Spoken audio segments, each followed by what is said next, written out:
Boxing 411 right here on War Week Radio with Fight Scribe Rodney Green.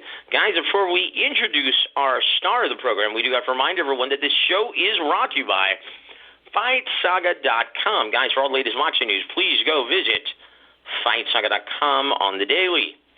But guys, this would not be an episode of Boxing 411 without the counsel of the always insightful, the one and only Mr. Rodney Green. Rodney, how the heck are you this evening, sir?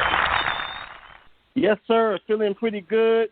It's the new year, and, looking forward to discussing some boxing possibilities and hypotheticals. So all is well, man, and it's going to be better once we discuss the topics on tonight's show, buddy.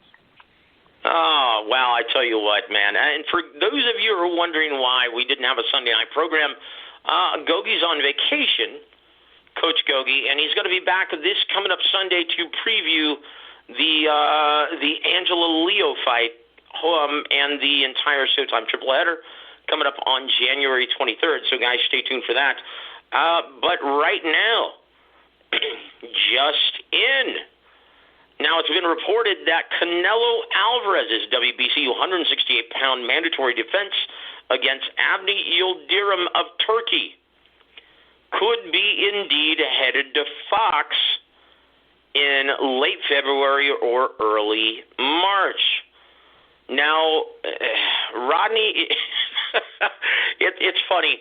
And this was a big thing in Canelo's beef and plaintiff's affidavit against Golden Boy and DAZN. Well, his big gripe was that Oscar De La Hoya and Golden Boy showed no loyalty. Well, upon being a free agent, he doesn't want to have any restriction or any kind of multi-fight deal with any one network. He wants to be able to, free to roam wherever he sees the best deal fit for Canelo Alvarez and Team Canelo, right? So, in your opinion, it's hard to imagine, though, that this one fight with Abdi Yildirim will be without some kind of clause or option on his second fight on Cinco de Mayo, either against Caleb Plant or B.J. Saunders. In your estimation, in your professional opinion and your knowledge of the business, where do you think he ends up against Abdi Yildirim and Cinco de Mayo weekend? If I'm a betting man, Joseph, again, I would like to say DAZN, but understand this, though. Canelo's a stubborn, seems like he can be a stubborn individual. He seems to kind of starting to pattern his career a la Floyd Mayweather as far as the way he structures his business deals by being a free agent. I could see it really making the most business sense to him where he decides to go. It was very interesting when he fought here on his last fight in San Antonio in the press conference. Well, Eddie Hearn, he specifically said, Canelo's my boss, so I pretty much march, to his orders. Now, I don't know if he was just kind of kissing up to Canelo or he foresaw this happening. I really don't know. But it's a very good question as far as where that fight will be. And again, like I keep saying, realize we're in a pandemic. To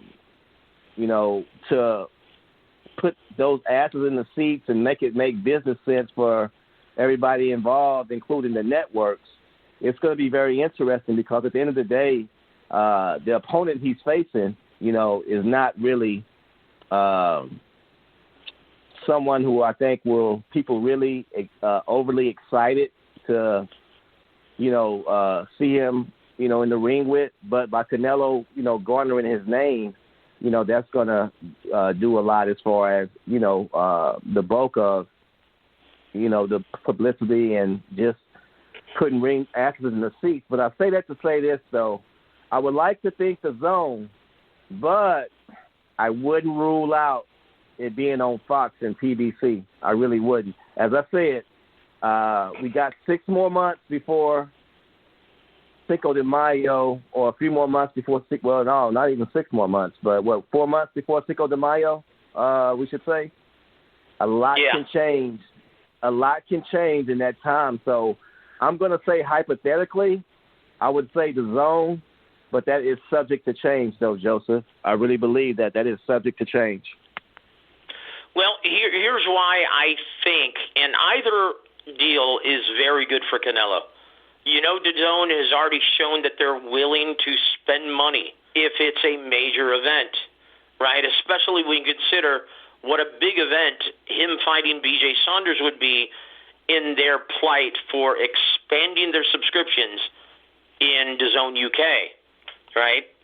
Both opportunities are tremendous for Canelo. But here's why I think that he chooses Fox, right? If Heyman is smart, he will feature. They'll pay him $20 to $25 million just to fight Avni Yildirim. And they will feature it on regular flagship subscriber Fox, home of the NFL. That would be a huge advertisement for him versus Caleb Plant on pay-per-view, right? And I think Canelo likes the idea of not leaving any money on the table. With DAZN, you're paid a flat fee, and you just try to drive subscription sales, right? With very little on the back end.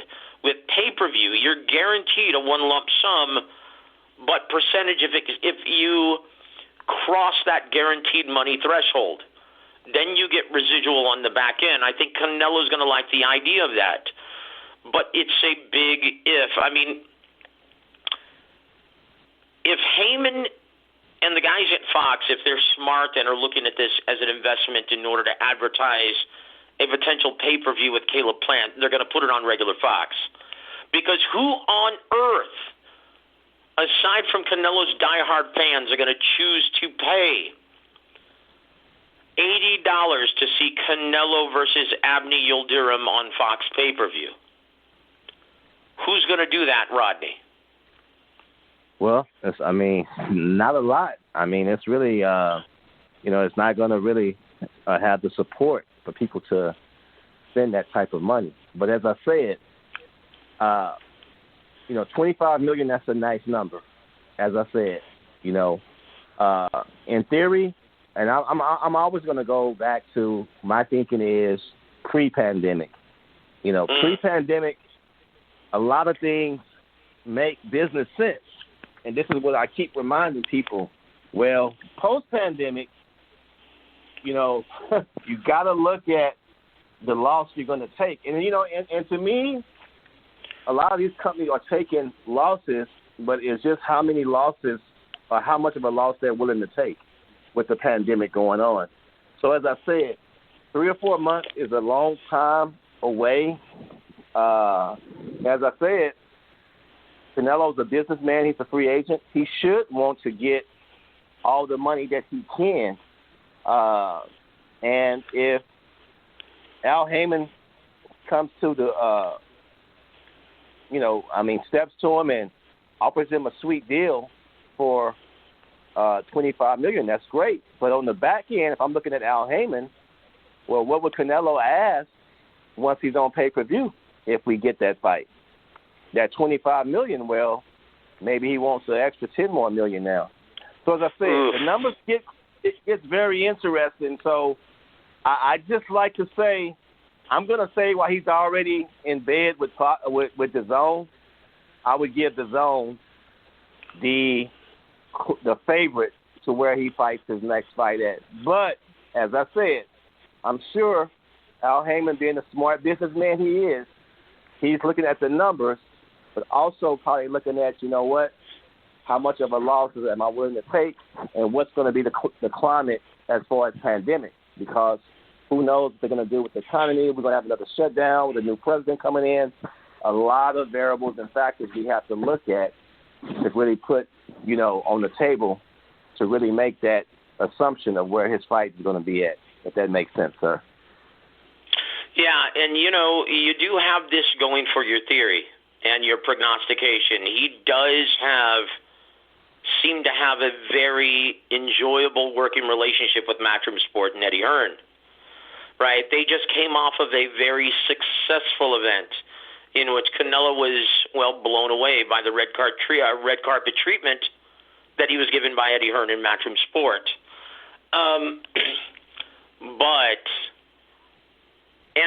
Maybe I'm just wishful thinking. Thinking that Heyman would actually, pitch this fight with Avni Yildirim to be showcased on regular free Fox, home of the NFL, home of the Simpsons, right? Maybe that's a little wishful thinking, because Rodney has Heyman ever shown that he's willing to stage his best fighters without the added revenue stream of pay-per-view? No, not at all. And, as I said, so, really, I think he's in a pickle.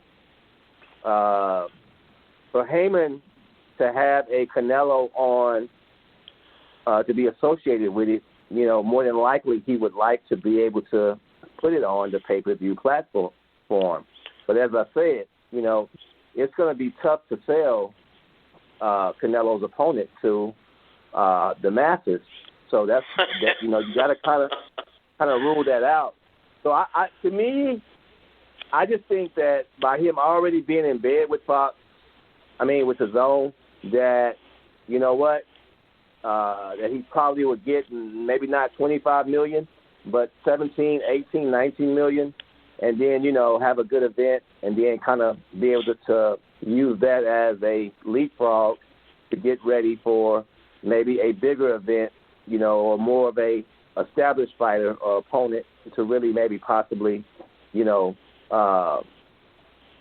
the masses to buy into it.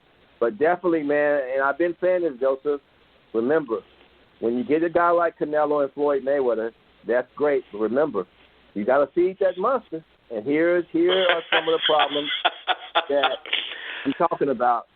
It's easy for us to say, to do this, do that, but when you start talking about numbers like 25 million, 30 million, 19 million, 20 million, it's not a bag of peanuts, man.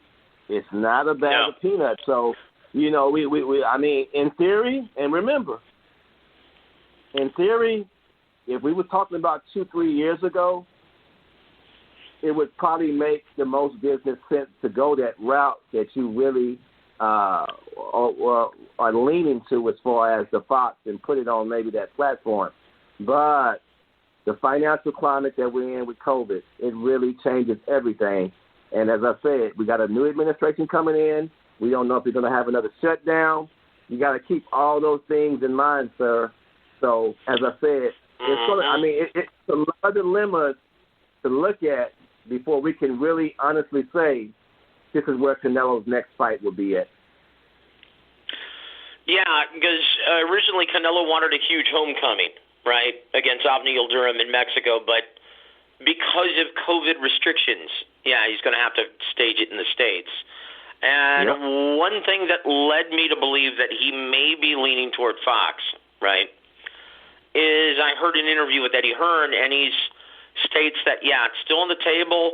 They're trying to finalize a deal with Canelo Alvarez, fighting Yildirim in February, and then B.J. Saunders in Cinco de Mayo weekend in the States.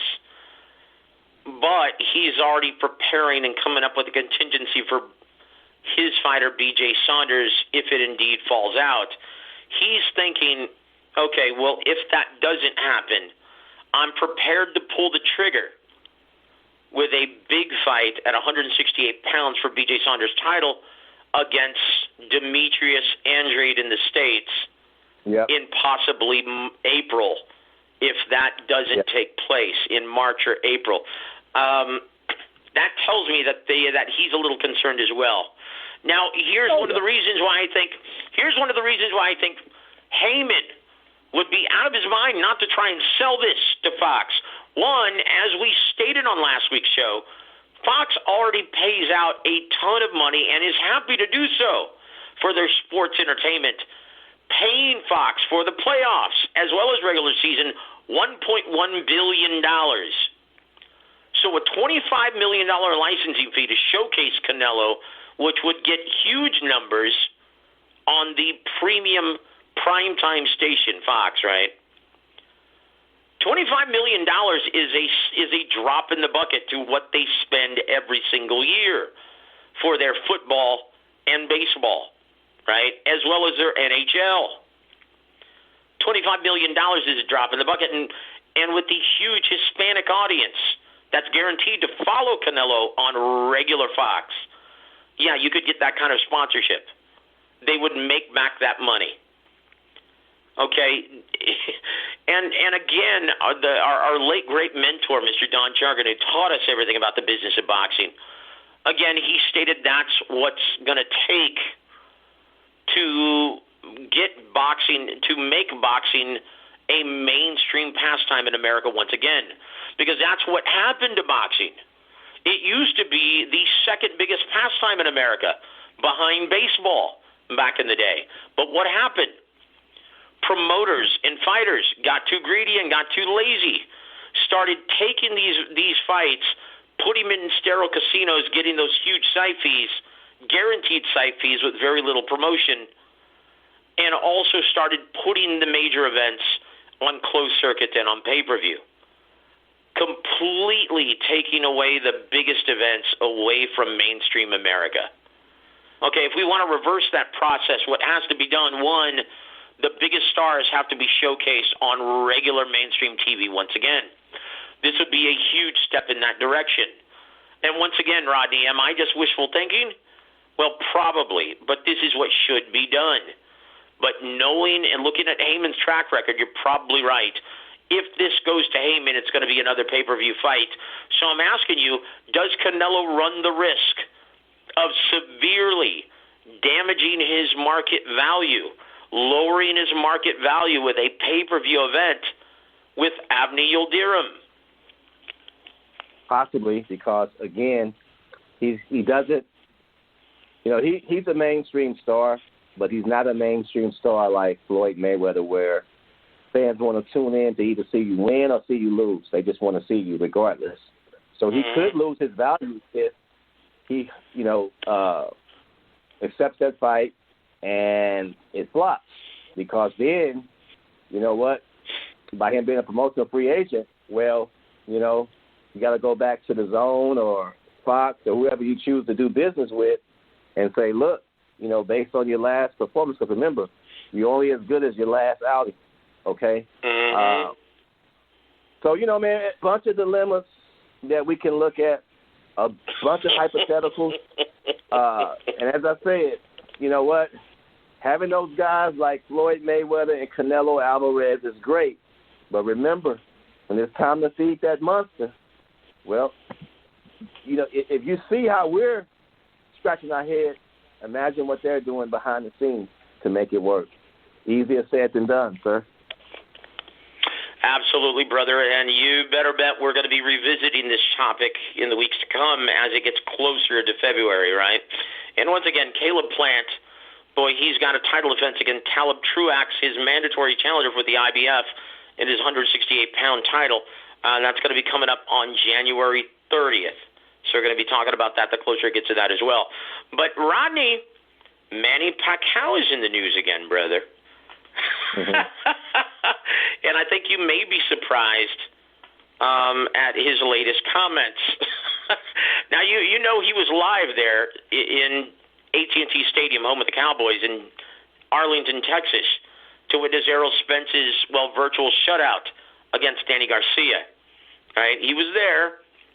And immediately following, and I was a little perplexed, because immediately following the event, he said, yes, I would like to take on Errol Spence Jr. in 2021. And I was wondering, what the hell did he see in that? Because from where I was sitting, he looked masterful. Errol Spence Jr. looked absolutely masterful with his footwork, his jab. Everything was clicking. There was not a damn thing that Danny Garcia could do to defeat Errol Spence Jr. to get his respect and get his attention. So I'm thinking, well, what the hell did he see? Well, he came out and stated finally what he saw, and he told Joseph Ramos of the Business Mirror when discussing a potential fight with Errol Spence Jr. This is what he had to say, quote, in my opinion, Errol Spence is too slow. Spence is much slower than Thurman, but it would be a good fight. But I think I could defeat Errol Spence Jr. End quote. His advisor, Sean Gibbons, president of Manny Pacquiao Promotions, stated this, quote, I think Spence lost a step following the accident. It's a difficult fight for Manny, but I think, yes, Manny Pacquiao would defeat Errol Spence if they fought even at age 42, end quote. Rodney, are they out of their mind? And if they do make this fight in 2021, will this be the retirement match of Manny Pacquiao? Very possibly could be. If I'm looking at it, that if they put it on pay-per-view, and this will definitely be his last hurrah. It would be up to PBC to try to sell it to the public to where it can do good numbers. Now, again, remember, it's still a bad taste that Errol Spence is not facing Terrence Crawford. But if you have to put him in the ring with anybody else, you would probably say, let me put it with Manny Pacquiao, because just from the name value alone will maybe carry some weight and get people over the fact that he's not going to fight Terrence Crawford. The thing is, at this point of his career, I think Manny Pacquiao doesn't have enough to beat Spence. I think it would be competitive for a good 4 or 5 rounds, and I think Spence would really start to walk him down. The thing that Manny has that's so much better than a Danny Garcia is his footwork, and he would make he would make Errol work a little bit, but ultimately I think Errol would end up walking him down, catching him, and possibly even stopping him. But on the flip side, I think Manny is looking at one good payday, and I think it's all going to be predicated on if Al Heyman can sell it to the public. Because me personally, I vowed not to buy any Errol Spence fight unless he fights Terrence. So that might what the brass at PBC is thinking as well. If we're going to put him in the ring with someone, it might have to be somewhat with the name value like a Manny Pacquiao. Yeah, and I'm sure a lot of fans mirror your sentiments. I know I do. But if anyone thinks, including Errol Spence or Al Heyman, that this fight is going to happen within the first half of 2021, well, they're sorely mistaken.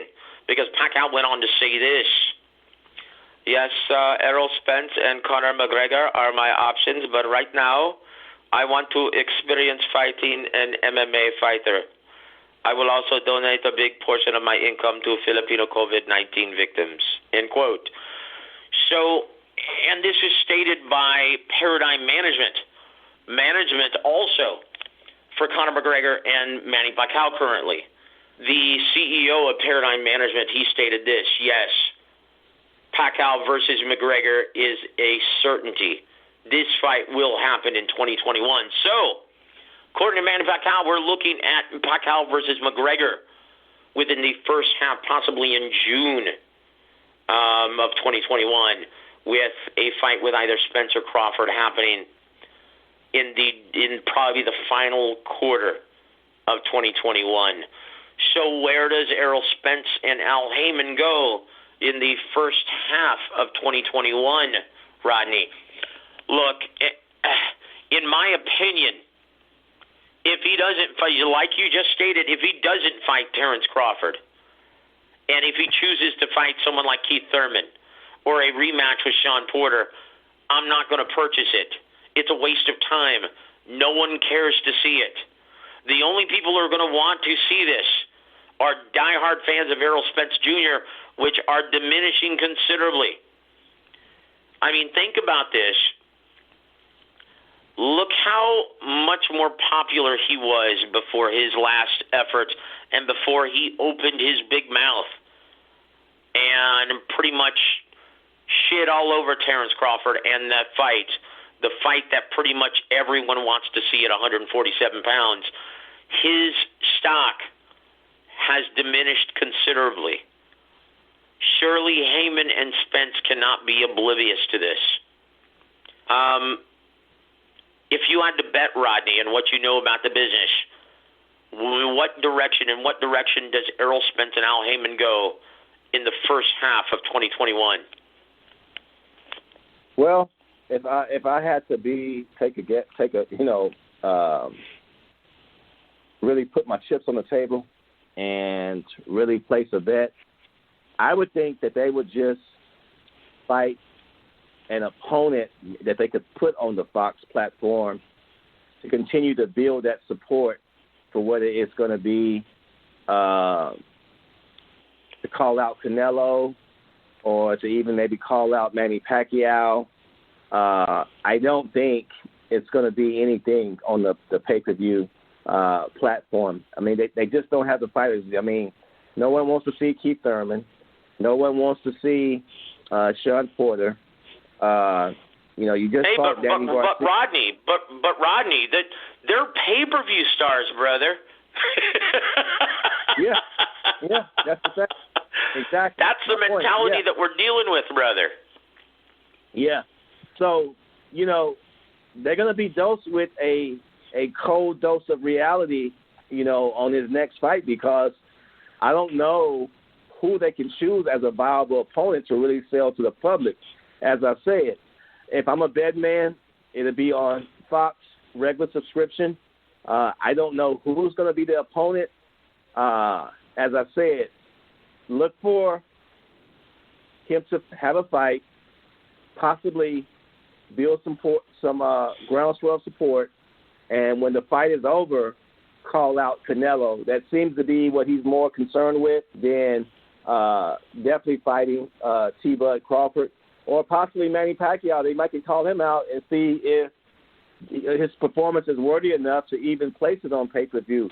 But again, I don't even know, Joseph, man, at this stage of Manny Pacquiao's career and him fighting Errol Spence, that I would even shell out $75, $80 though, Joseph. It's very hard for me to do that unless he's going to fight Terrence Crawford, and I think the cash register is going to really start to hit home to PBC in these next couple of outings, though. So again, man, these guys are in a pickle and they're in a pandemic setting, and I'm very curious to see how things play out. I really am. Yeah, it's going to be interesting to see what actually transpires. And once again, we'll revisit this topic as it gets closer to, these events materializing, right? But make no mistake about it, guys, you're going to see Manny Pacquiao take on Conor McGregor in a huge mainstream event before you ever see him step in the ring opposite either Errol Spence Jr. or Terrence Crawford. Make no mistake about it, guys. So next up on the agenda, brother, Adrian Broner. Boy, he's getting in shape, working towards he wants to compete at 140 pounds and is returned to the ring. First fight in 2 years is going to be it's slated for Showtime on February 13th. Now, originally slated as his opponent at 140 pounds was Pedro Campa. Well, he's fallen off the card, and from what I'm hearing, and it's not official yet, but from what I'm hearing, it's a lock. It's going to be Ivan Redkach, who's going to be fighting at his most comfortable weight of 140 pounds. Rodney, is this a good comeback fight for Adrian Broner, a guy who's been largely inactive, and it's going to be his first fight in over 2 years? Ivan Redkach, I don't believe it's going to be a pushover for Adrian Broner. And I think if you're trying to showcase him to look good, to set him up for a major fight, I wouldn't be surprised to see him struggle somewhat with Ivan Redkach, okay? I don't know who was the matchmaker or what they had in mind. But you're right, man. Him being off 2 years, that's a nice, man, stint of being inactive. And I think I really believe that he can find himself. To me, he's clearly the better than Ivan Redkach. I think Redkach does have some miles on him as well. But the fact that AB has been inactive so long, I would hate for him to come back and then, find himself in just a tough outing that he didn't expect or PBC didn't expect. So it's possibly, man, that they picked Redkach and it may backfire somewhat. And if Adrian wins, I can see him winning a tough, maybe even controversial decision. Because, like I said, man, you can't minimize 2 years of being inactive, man. That is a very long time, sir. Yeah, he's a veteran southpaw. He's a guy who can also punch in both hands, right? You look at his last 3 fights.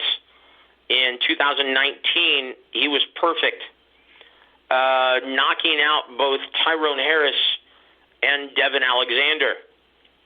He also went the distance with Danny Garcia in a very uneventful fight, but he didn't really take any punishment. This is a guy who's a veteran and who's going to lay some hands on the customarily stationary Adrian Broner. This is a really interesting fight. And to be honest with you, I wasn't all that interested in seeing him take on Pedro Campa. But now that it's going to be Ivan Redkach, I am actually very interested.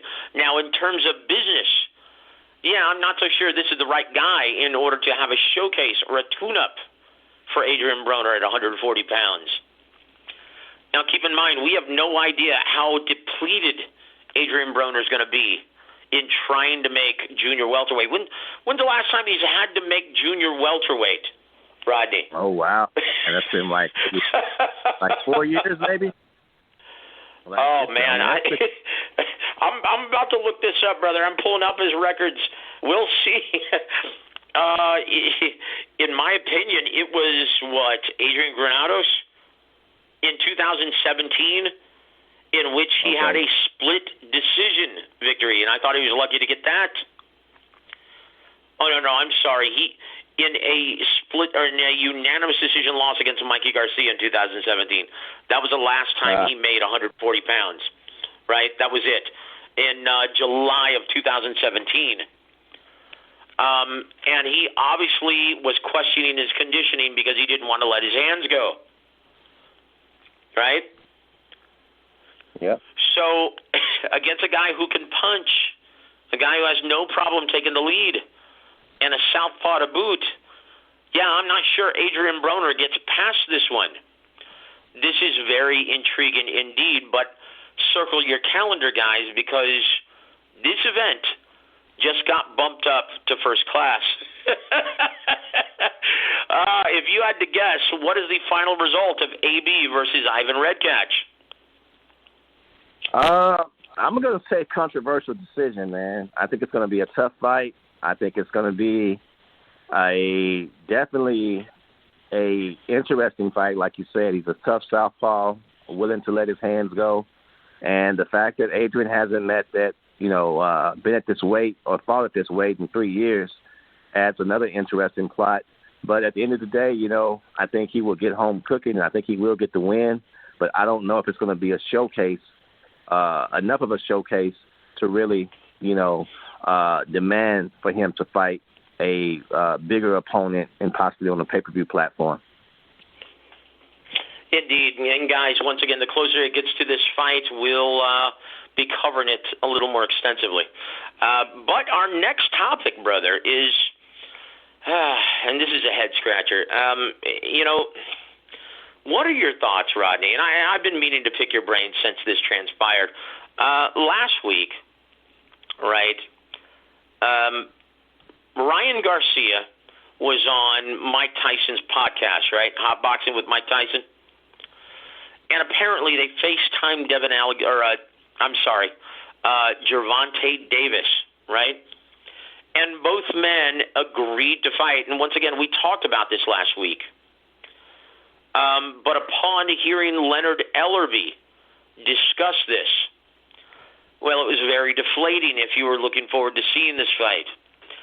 He said, yeah, you know what, that's a great fight. Ryan Garcia brings a lot to the table, but we have our own plans for Gervonta Davis, and we're not going to discuss our plans for Davis with anybody, any media member, anybody. We have our own plans, and that's huge. One, we talked about this last week. This is a very difficult fight to make, right? Ryan Garcia has a contractual obligation with Golden Boy Promotions and to compete on the DAZN platform.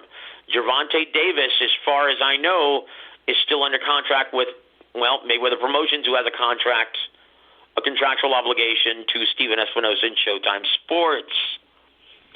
This is a terribly difficult fight to make, and if you had to guess, judging from what Leonard Ellerbe stated, does Garcia versus Tank happen in 2021, and should fans be terribly disappointed if it doesn't? You know what? Here's the thing, and I think Mayweather Promotions could be very careful. As I said, now they're trying to cultivate and, model or be very meticulous with Tank's career as far as who he fights. But you've already kind of whet the public appetite, okay? Gauntlets by both men has been thrown down. You have the public highly anticipating this matchup. Now, again, I believe Ellerbe, they are going to do what they want to do. And as I said, if I'm a betting man, they're going to probably go a different direction, maybe fight someone like a Gary Russell or someone, of not as the caliber of a Ryan Garcia as far as name worthiness. However, the plans could backfire because if Gervonta doesn't look as good as he needs to be, then that fight could lose momentum and he could lose some value as far as star power as well as Ryan continues to ascend.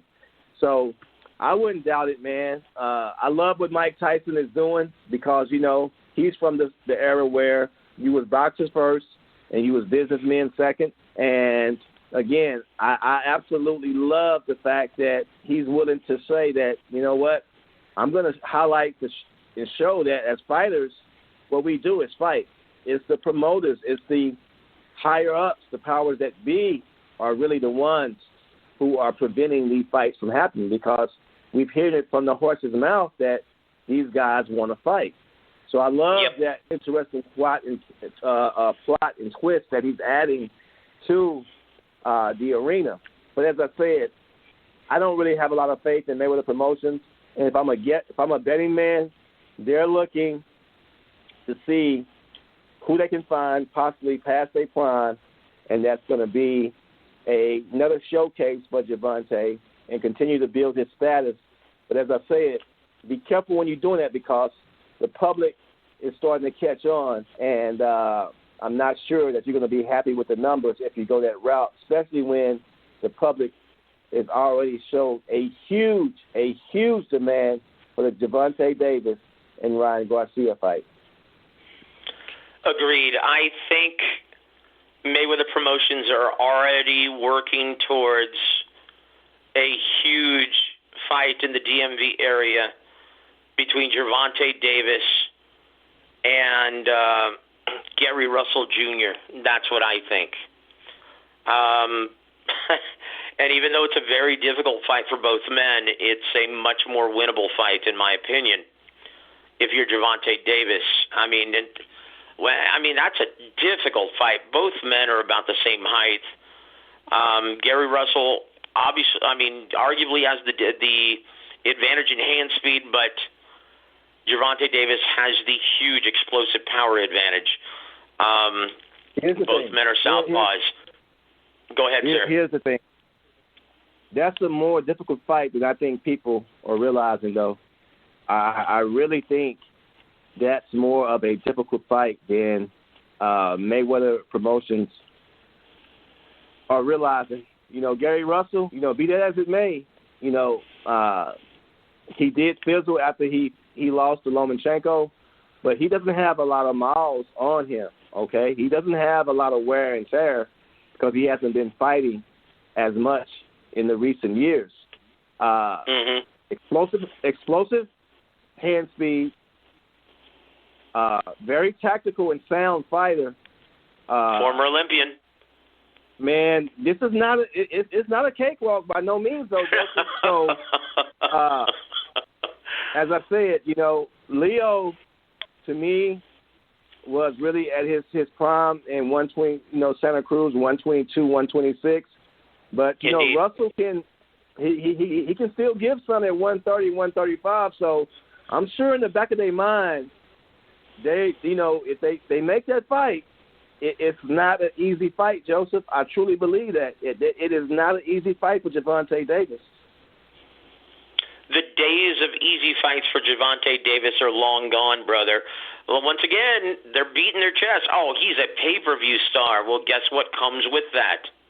Okay, you have to have someone who's going to sell, who's going to move the needle. Obviously, Ryan Garcia does that. Obviously, a great matchup opposite Gary Russell Jr. does that.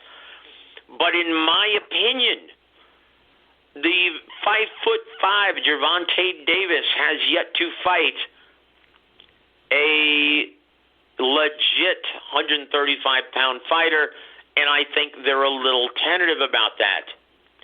Even though Gervonta has the power to compete at 135 pounds, and he definitely has the skill, the natural speed, the natural athleticism, the deep amateur pedigree. He's a stud. But when have you ever seen him against a customarily lightweight fighter? Yeah. And they're very trepidatious of that. I guarantee you that. They want to slowly build him into that weight division. Why do you think they featured him at 130 pounds competing against Leo Santa Cruz? Someone with that kind of height and range advantage, but not a natural 135-pound puncher. And I guarantee you they're looking at Ryan Garcia, well, this guy is very green, and he showed that he can be floored, he can be hurt. But Gervonta Davis has never been hit as hard as he would be in facing a guy like Ryan Garcia, who's 5 inches taller. Yeah, but look, the days of the soft touches for Gervonta Davis, those are long gone. He's on pay-per-view now. And once again, they're beating their chest. Hey, man, he's a pay-per-view star. He's one of the biggest stars of the sport. Well, this is what comes with it. You don't see Canelo asking for any soft touches. Obviously, he's going to be taking on Yildirim, but that's a mandatory bullshit challenge mandated by the WBC. Other than that, how many soft touches have you seen Canelo have over the last several years? None. Yeah. If you want to sell pay-per-views, you have to fight a match in a matchup. You have to compete in a matchup that moves the needle. So, guys, don't be surprised if you see this slow ascension toward 35, starting with Gary Russell Jr. in the first half and possibly taking on a guy like Ryan Garcia in the back half of 2021. But in my mind, Rodney, this fight doesn't happen until the tail end of 2021, if it does happen at all. And what you stated, this sets up fans for a huge disappointment because they're already talking about, well, both men agreed. That means a fight has to happen, right? Well, it does unless you actually have Al Haymon as an advisor. When have you ever known fighters to force Al Haymon's hand, Rodney? It doesn't happen. He has an agenda. It doesn't happen. Okay, when have you ever seen someone like Teofimo Lopez demand a matchup from Al Haymon and get the better of the exchange? Say, you know what? Either you get this fight or I'm not going to be happy. It doesn't happen. There's a motto among PBC combatants, and it's in Al We Trust. they're going to do according to his plan, and they're not going to veer from it. So although Gervonta Davis came on Mike Tyson's Hot Boxing saying one thing, yeah, he's going to sit down in the war room with Floyd Mayweather and Al Heyman, and something else is going to come out of it. Your final thoughts on this before we talk about, well, the other big fight being discussed at 135 pounds, Lopez versus Haney. Well, as I said, you said it very well. The days of the soft touches for Gervonta Davis is long gone. I'm going to say it, and I'm going to remind everybody. He fights Gary Russell. Man, do not be surprised to see Gary Russell upset Gervonta Davis.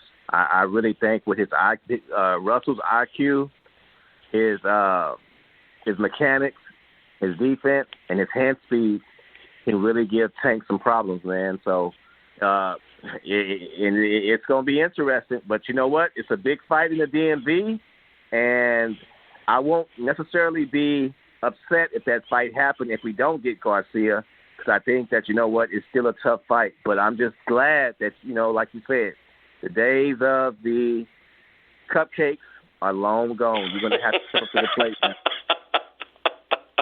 Very well stated, brother. Now, it's funny. Teofimo Lopez, they sent a contract to George Kambosos Jr., his mandatory challenger in the IBF, right?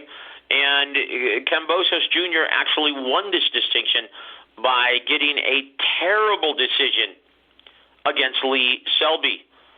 Did you see that fight, Rodney? Lee Selby won that fight. He deserved to get the decision. Yeah. But George Kambosos Jr. from Australia got the nod. They were already prepared. They sent over the contract, but now, in lieu of the COVID restrictions and the travel ban going to Australia, it's no longer on the table. So now Teofimo Lopez has stated, well, that's in the dirt now. That's in the rear view. That is no longer on the table. So we're going to be moving forward and pushing for a fight with Devin Haney. Since Top Rank already has a very good working relationship with Eddie Hearn and Matchroom Sport, I don't see why we can't put this together. Wow. Your thoughts on a potential fight between Teofimo Lopez and Devin Haney? Go back to a few of my previous shows, and I called it. I called it a few episodes ago, and again, I'm going to say it again. If I had to put, if my life depended on a promoter making a fight, it would be Bob Arum and then Eddie Hearn behind it. And that's why I've always felt that this fight can happen because, again, they have to know the public is not going to accept some BS, though. They're not going to, the days of you saying, you know what, we're going to continue to, cultivate and, use this model and take our time. Man, look, at this point, the way boxing is right now and really not even competing with other combat sports like, UFC and, so much, I think you have to start putting your best inside the ring with the best. And again, Devin Haney is not Ryan Garcia, but he has a nice little following, has some name recognition, and I think he can build the fight as well. I think he can build the fight, and it'll be interesting to where they can do pretty good numbers. So I said it a couple shows ago. I see this fight happening, and I'm going to say it again. I think this will be the fight that ultimately gets made. And I think when one of these fights happen, it's going to put more of a unitas and the pressure on the other promoters to say, you know what, we got to go ahead and put our prize possessions at 130 or 135. We got to pit them against one another. If not, it's going to be a stain on our reputation, and they're going to look at us like, you know what, we're really not doing what's best for the sport. Absolutely. And what other options does Teofimo Lopez have at 135 that are more appealing, right, and realistic? Now, once again, Lomachenko wants the rematch. Teofimo Lopez stated that he's not interested. in my opinion, if they cannot make a Haney fight happen, mark my words, guys, a rematch with Lomachenko is going to happen. That's your best alternative money option. But I'm with you. I think both parties like this fight. Now, once again, though, Devin Haney, this guy seems to be the most complete fighter. The most complete fighter at 135 pounds when you think of the Big Four. I'm sorry, as you were, Rodney. Here's the thing. Look for this fight to happen. I don't know why I feel this way, Joseph. I feel like it can happen on the Joshua and Fury undercard. I really do. Oh gosh. I really perceive. Now I could be wrong. I could be, but I'm thinking that, you know what, this would be a perfect format for either one of them to really, with a win, to introduce themselves to even, Teofimo has already been branded to take over. If he can get on this platform and fight in the co-main event of a Fury, a Joshua, man, he's going to catapult to almost, I'm not going to say Canelo-like status, but, man, he's going to be very high in demand, though. So, as I said, that's just me maybe wishful thinking, but I did say that a few months ago.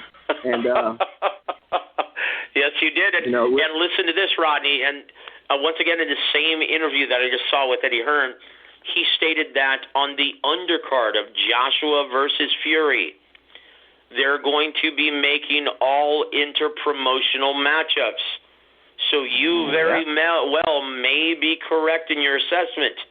You may see, guys, in a super co-main event, Devin Haney taking on Teofimo Lopez with a huge pay-per-view price of $100. And to be honest with you, I would have no problem throwing down a C-note for that.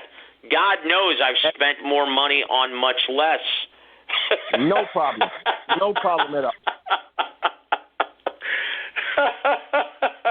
Tell you what, man, would much rather see that event than go into Saltgrass.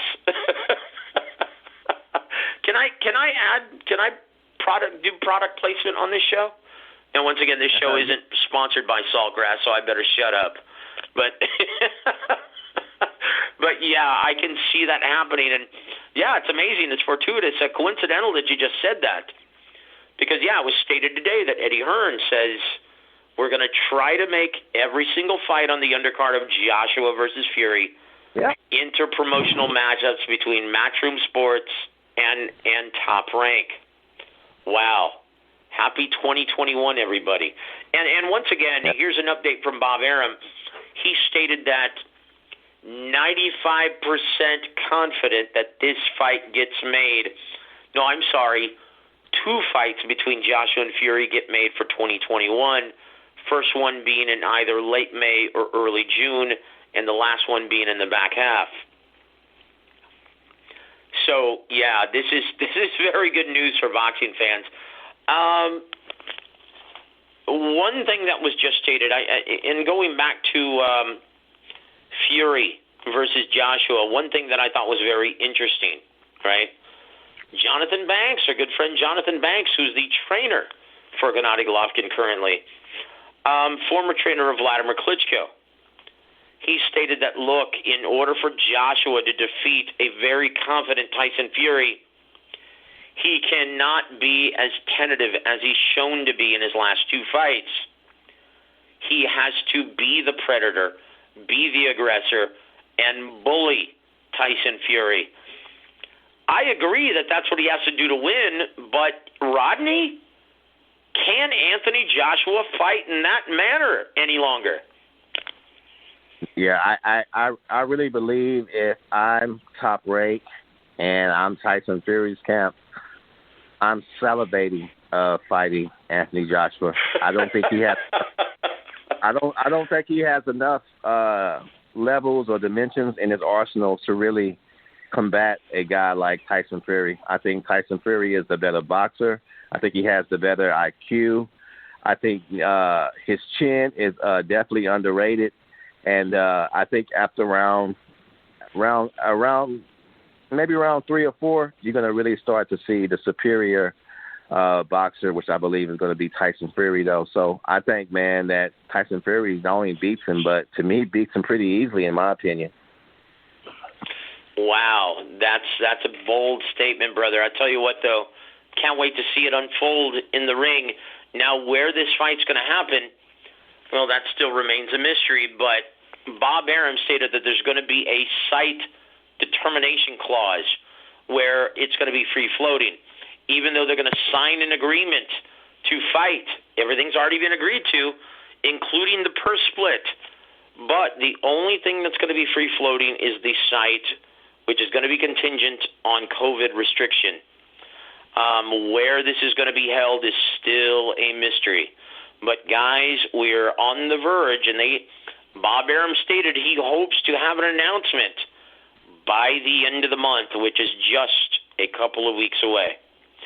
So, guys, those are things to be positive about. Now, we're at the end of the show, Rodney, but I would be remiss if I didn't bring this up to you.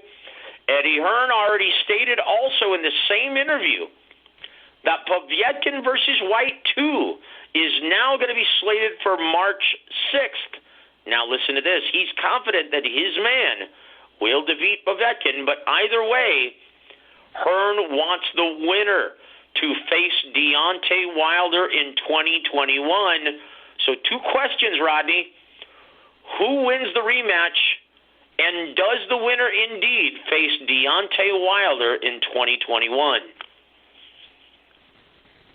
Man, those are some real hypotheticals right there. If I'm a betting man, I believe Povetkin wins again. I'm just going to be honest.